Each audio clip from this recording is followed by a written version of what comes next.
Selemani wa kwanza na kuna Selemani wa pili. Hawa watu wanafanana kwenye vitu gani na wanatofautiana kwenye vitu gani?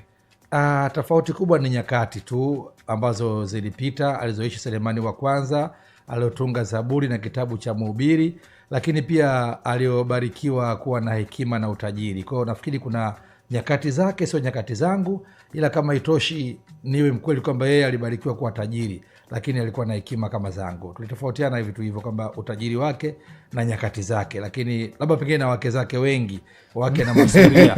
Lakini mimi nimebarikiwa kuwa na yeye kwenye upande mmoja wa hekima na kuwa na maono ya mbele, ambao nadhani kwa wale ambao wananifuatilia wanaweza wakakiri hilo kupitia muziki yangu, yale ambao ninayasema, yale ambao na pengine nayawaza baadaye yanatokea, yashafanyika mengi. Kwa nadhani tunafanana eneo hilo, tofauti zetu hizo mbili, utajiri wake, wake zake na nyakati.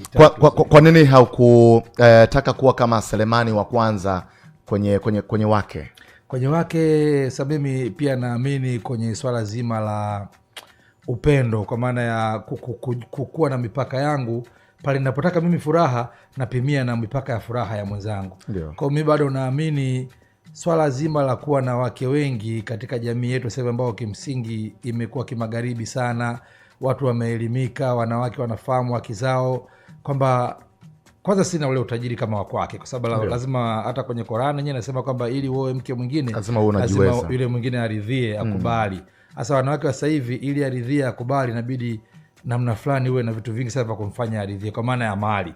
Zamani ungeweza kusema tu kwa maneno mazuri mwanamke akakubalia kwa mke wa pili, lakini sasa hivi maneno matupu yavunji mfupa. Kwa nadhani kilichonishinda kwanza ni ile namna yake ya utajiri, lakini pia ningeweza kuforce, ila nimefikiria na yule mwenzangu atajisikiaje, kwa sababu naamini naye ana moyo mmoja, hawezi kupenda vitu viwili, na mimi na moyo mmoja.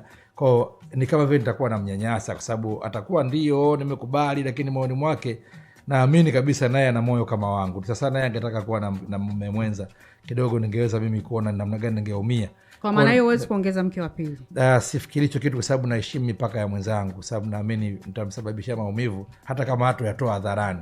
Kwa kidogo hicho mimi kinanishinda, ila kama ningekuwa na nguvu za kiuchumi kama vile Suleimani, au pengine ningekuwa mimi leo ni waziri kama mdogo wangu Fei, ningekuwa waziri kama ndugu zangu walikuwa Juma Aweso, unajua na mimi nisingechelewa, ningejua ningeweza kumridhisha mwenzangu, bwana wewe bangalo lako hili, mabenzi yako hayo, niruhusu niwe na mwingine, nadhani hata naye angekubali. Kwa hiyo kumbe shida sio kumuumiza, shida ni uwezo haupo. Uwezo namba moja, kwa sababu kukosekana kwa uwezo ndio kusababisha maumivu yake.